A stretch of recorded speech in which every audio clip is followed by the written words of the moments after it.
We're back here again, aren't we? Ad Astra. Fly men to the moon. Ad Astra and the toxic masculinity of space films. That's what we're talking about today. Toxic masculinity in fucking space films. I can't believe it. And check this out, ladies and gents. Just to top it all off. Let's move my big dumb fucking face. It's written by dude! You must hate yourself, Steve Rose. You must hate yourself. You must hate being a man. You must hate having a ding-a-lang between your legs. My boy, you must hate it. Why? Because you're writing shite like this. Who are you white knighting for? Who are you white knighting for? You ain't getting nothing, bruh.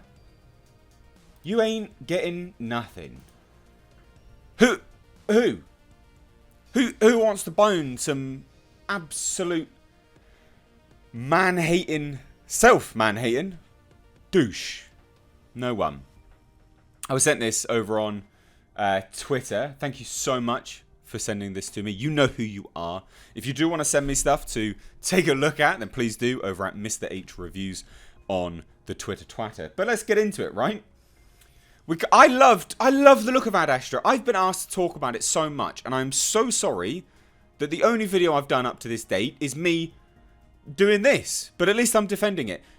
I love the look of this. Why do I love the look of this? Because I absolutely can't get enough of space films and underwater films. I think we need a resurgence on these properties, this genre of film.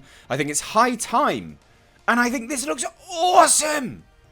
The effects are incredible. That space scene on the moon. It's like Fast and Furious in space. It looks so good. But no, Steve Rose doesn't want us to have a good space film because he hates his ding-a-lang. If you hate it so much, Steve, chop it off. Chop it off. Did you not know that the phallus is the epicenter of toxic masculinity on a man? Chop it off, mate. You won't be toxic anymore, son. And you'll physically represent what you are inside. Right, let's get into it.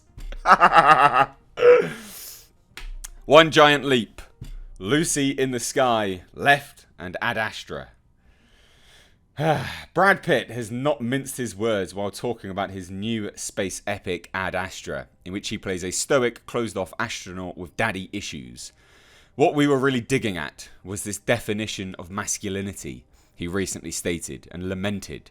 Having grown up in an era where we were taught to be strong, not show weakness, don't be disrespected. That is bang on message with Me Too Hollywood, but Ad Astra also brings home how gendered the space film has always been. How gendered this space film! Oh, Jasper, my boy. I just can't get enough of it. It's insane! Factually minded films from this genre. Right, just to get it out of the way. Yes, dudes do grow up in a society where you are not so much taught anymore, but you are represented as this, I've got to be strong, can't show weakness, can't be disrespected. And that is terrible. Male suicide is huge, you know? And a lot of it is due to almost emotional repression. And that is terrible. But what's also terrible is man-hating douchebags like Steve Rose writing how you can't be a man. Fuck off, you stupid twat. Anyway, factually minded space films, films from this genre, the rights to Apollo 13, First Man, have had little choice but to reflect the male-dominated reality. But men also dominated the far-fetched solar missions. Moon, The Martian. The Martian was a book. Also, no offense, mate, but we've got to just reality check. Space films have been out of theatres for a really long time. So we're not in this new... They haven't been around that long for this new wave. I even think Ad Astra is an adaptation, is it not? You're going to adapt it and just gender swap things? No, that's bad. I can't fucking believe it. And team efforts such as... You're talking about 2001 A Space Odyssey. Are you really? Why would a film out, 30 30 years ago, I think. 30, 35 years ago, something like that. Why would that be representative of modern day ideologies? Logic 101, bruh. Logic. It's like when people want modern day sensibilities and ideologies represented in their medieval fantasy things. Like Game of Thrones, there was an outcry for representation then. It's technically medieval times, mate. You're not going to have representation. You can't.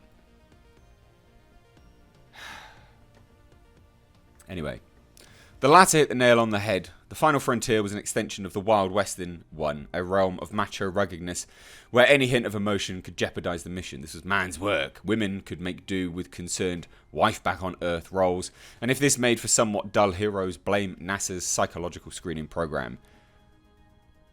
Women in space have often been overstated, counters to all this Tessa. I'm pretty sure a woman in space currently... A woman is now the first person to break laws in space, if I remember rightly. Or it's under investigation. So, look, out of every time we've been to space, mate, no one's broken a law, but apparently this one woman has. And I'm not saying women can't do anything. But you're mouthing off about NASA's psychological program. It's there for a reason. Backed by professionals. Emotional, intuitive, vulnerable. More likely to be found in their underwear. Think of Sandra Bullock and her zero-gravity tears in Gravity. Or Jodie Foster in Contact. Even Sigourney Weaver's Ripley started off as a vulnerable female. No, she didn't. Anyone was vulnerable. She was the only one that bloody survived. You fucking... Oh, you're twisting it so much. You are twisting it so much to fit your own narrative, Steve. You are the epitome of douchery. You're like the Mount Everest of dumbass. You really are. Ellen Ripley. No one would say she was vulnerable. She was the only one that survived. She was in her underwear at the end through circumstance. Because, lo and behold, she was going into cryosleep. She was the only one that survived out of all of the men and the women that were killed brutally. How was she vulnerable? How? She's touted as one of the best strong female characters of all time. And now you're belittling that. What do you want, Steve? What do you want? Because, look, mate, you're saying one thing, but now you're also saying another. One message doesn't make sense, the other doesn't make sense. What do you want, bruh? Honestly. Like, I could continue with this, but it's just total trash. Next up, Lucy in the Sky sees Natalie Portman as a NASA astronaut transformed by her first mission and desperate to return. Although her affair with colleague John Hamm leads to gossip about her inconsistencies. Ava Green is also training as an astronaut in new movie Proxima, but she is pulled back to Earth by her attachment to her daughter. In both cases, why are these bad things? In both cases, these women are out of place in this manliest of men's worlds. Why is that a bad... Why is now women... Like, we've become this weird society where we now hate the fact that women do women things, have emotion, and want to look after their children. Matriarchal instinct. Why? What? Fuck me. Like, you couldn't write this stuff. You can, because this dumbass clearly did. Honestly, I don't understand it. Could the answer lie behind the camera? This isn't even a review. It's literally an op-ed piece about toxic masculinity in space films. We have totally lost the plot. Here's a new movie for you. Massive meteorite comes down, blows us all to hell because we currently deserve it, because we are just destroying ourselves, because we're all idiots like this, Steve Rose. Steve Rose on film. Steve Rose on film. Mate. Steve Rose on film? I don't think so, son. This is not a review. This is not a review. This is... I don't even know what this is. If this is a movie review, Steve, you have utterly no idea about film. Sigourney Weaver's Ripley started off as a vulnerable female in her underwear. No. completely incorrect. Completely incorrect. You're talking about films which were made 35 odd whatever years ago, trying to line them up with modern sensibilities. You're an idiot. Steve Rose on film. No, mate. Give it up. Give up your day job. This is ridiculous. Anyway, love to hear your thoughts on this, because this is a total crap show, isn't it? Utter nonsense.